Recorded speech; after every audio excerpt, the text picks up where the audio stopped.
Assalamualaikum warahmatullahi wabarakatuh. Perkenalkan, nama saya Muhammad Arjun Hirmansyah, NPM 221-2020-100. Di sini saya akan presentasikan dari tugas UAS presentasi manajemen strategi.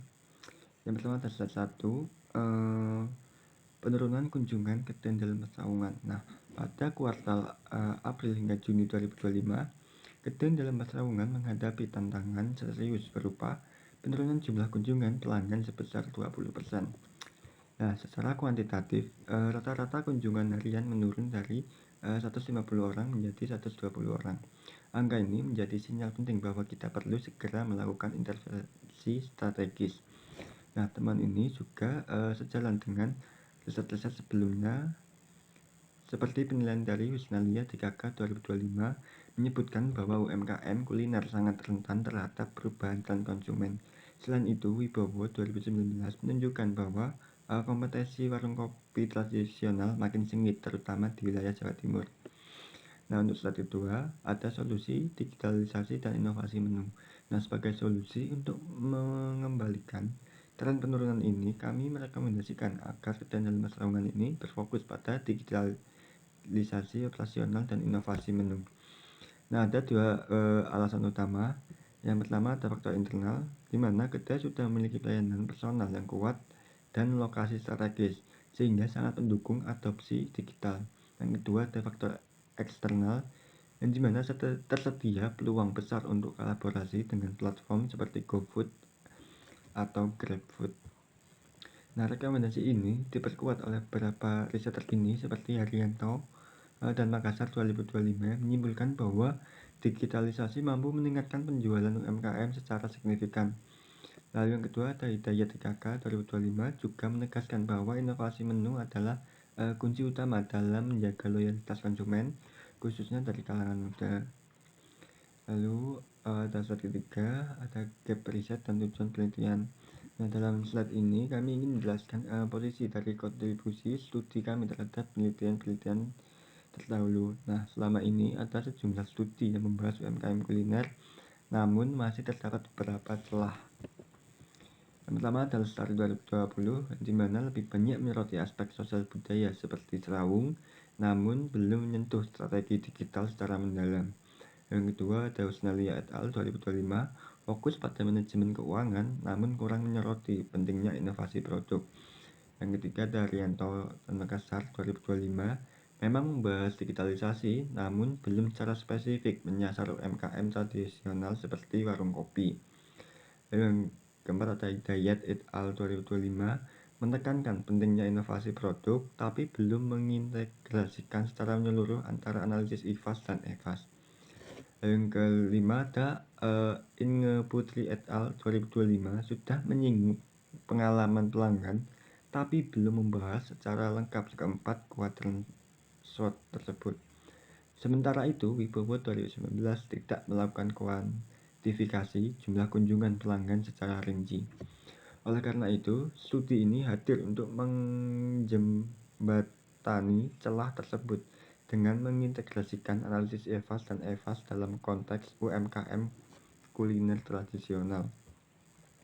Nah, tujuan penelitian ini kami merumuskan strategi SO yang aplikatif bagi kedai dan persaungan guna menjawab tantangan penurunan kunjungan sekaligus memperkuat daya saing di tengah ketatnya kompetisi. Ke slide keempat ada metode penelitian dan lokasi sampel. Nah, penelitian ini dilakukan di kedai dalam Saungan yang terletaknya di Desa Mojoroto, Kediri, Jawa Timur. Mengapa lokasi ini dipilih? Karena area ini merupakan titik temu antara komunitas mahasiswa dan warga desa, menjadikannya lokasi yang representatif untuk studi UMKM kuliner tradisional. Objek penelitiannya dalam studi ini mencakup proses operasional dan strategi pemasaran yang dijalankan oleh kedai. Sedangkan subjek penelitian terdiri dari berbagai pihak, mulai dari pemilik, manajer, karyawan, hingga pelanggan untuk mendapatkan gambaran dan perspektif yang lebih komprehensif. Dan slide 5 ada metode penelitian, variabel, dan analisis, yang dimana dalam penelitian ini kami menggunakan kerangka analisis SWOT yang dikembangkan menjadi lebih terukur dengan analisis EVAS dan EVAS. Nah, variabel dan indikator yang digunakan dibagi dalam 4 kategori SWOT. Yang pertama ada strength, harga yang terjangkau, lokasi strategis, dan pelayanan personal. Yang kedua ada awareness, yang dimana teknologi yang masih terbatas, kapasitas operasional kecil, serta kurangnya inovasi menu. Yang ketiga ada opportunities, di mana digitalisasi operasional, peluang kolaborasi online, serta pemasaran digital. Dan yang kelima ada persaingan yang meningkat, perubahan selera konsumen, dan fluktuasi jumlah pengunjung atau disebut trends. Nah, metode analisis yang digunakan meliputi IVAS dan EVAS dengan bobot dan rating. Tiap faktor merujuk pada metode Rangkuti 2016. Lalu ada SWOT metric untuk memetakan posisi strategi kedai dalam kuadran SWOT. Nah, kombinasi pendekatan ini bertujuan menghasilkan strategi yang tidak hanya kuantitatif dan aplikatif, tetapi juga terintegrasi dengan data kualitatif dari responden. Lalu slide selanjutnya ada hasil analisis IVAS dan EVAS. Nah, analisis IVAS dan EVAS memberikan gambaran menyeluruh tentang posisi strategis kedai dalam persaingan saat ini, yang dimana pada analisis EVAS total skor kekuatan mencapai 5,64, sedangkan kelemahan hanya 2,67 dengan selisih positif 2,97. Hal ini menunjukkan bahwa faktor internal kedai sangat dominan dan menguntungkan. Sementara itu, hasil EVAS menunjukkan bahwa peluang eksternal memiliki skor 6,34, lebih tinggi dari ancaman sebesar 2,84, selisih positif 3,50, mengindikasikan bahwa kedai memiliki banyak peluang yang bisa dimanfaatkan dari lingkungan eksternal. Nah, slide selanjutnya ada posisi kedai dalam persaingan dalam kuadran SWOT. Nah, dari hasil analisis tersebut, koordinat strategi kedai dalam persaingan berada pada titik 2,97 dibagi 3,50. Nah, kuadrat ini menempatkan kedai pada kuadran 1 dalam matriks SWOT, yaitu strategi SO atau Strength Opportunity. Nah, apa artinya ini? Artinya yaitu kedai dalam persaingan memiliki kekuatan internal yang kuat dan peluang eksternal yang signifikan. Maka strategi yang paling tepat adalah strategi agresif, yaitu memaksimalkan kekuatan internal untuk menangkap dan mengoptimalkan peluang eksternal yang ada. Contohnya bisa berupa meningkatkan kehadiran digital melalui media sosial dan platform pengantaran makanan. Lalu bisa juga mengembangkan inovasi menu berbasis preferensi generasi muda. Nah, selanjutnya juga ada slide pembahasan atau merumuskan strategi SO. Nah, bagaimana kedai dalam persaingan dapat menerapkan strategi SO, yaitu strategi yang menggunakan kekuatan internal untuk memanfaatkan peluang eksternal secara agresif dan adaptif. Kami merumuskan 4 strategi utama. Yang pertama, digitalisasi operasional, yang dimana kedai dapat memanfaatkan harga yang terjangkau dan lokasi strategis untuk mempercepat transisi sistem digital, misalnya dengan menetapkan pembayaran e-wallet dan IR menu. Nah, langkah ini akan meningkatkan efisiensi sekaligus memberi pengalaman modern bagi pelanggan.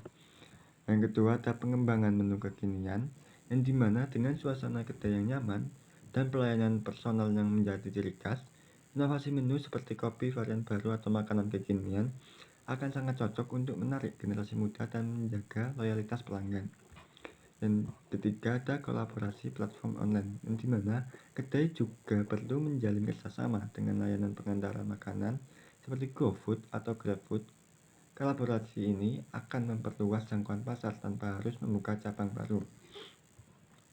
Dan yang keempat ada survei pelanggan digital agar tetap relevan dengan selera konsumen. Kedai disarankan untuk melakukan survei digital secara rutin. Selain memperoleh feedback langsung, ini juga membantu membangun hubungan emosional yang lebih dekat dengan pelanggan. Lalu, selanjutnya ada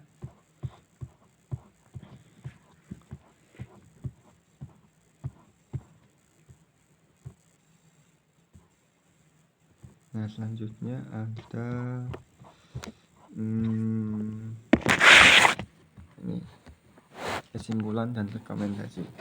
Yang dimana analisis SOD ketegangan sambungan menunjukkan posisi yang kuat di kuadran SO dengan potensi besar untuk pertumbuhan agresif, seperti digitalisasi, implementasi e-wallet maupun QR menu untuk efisiensi operasional. Lalu yang kedua adalah inovasi menu, pengembangan menu kekinian untuk menarik segmen pasar yang lebih luas. Lalu kolaborasi online untuk membangun kemitraan dengan platform GoFood, GrabFood untuk memperluas jangkauan. Lalu ada survei pelanggan, memanfaatkan survei digital untuk memahami preferensi dan meningkatkan penjualan. Nah, melalui strategi SO yang terintegrasi, Kedan dalam persambungan dapat mengatasi tantangan penurunan kunjungan dan mencapai pertumbuhan berkelanjutan. Nah, sekian dari presentasi dari tugas saya. Wassalamualaikum warahmatullahi wabarakatuh.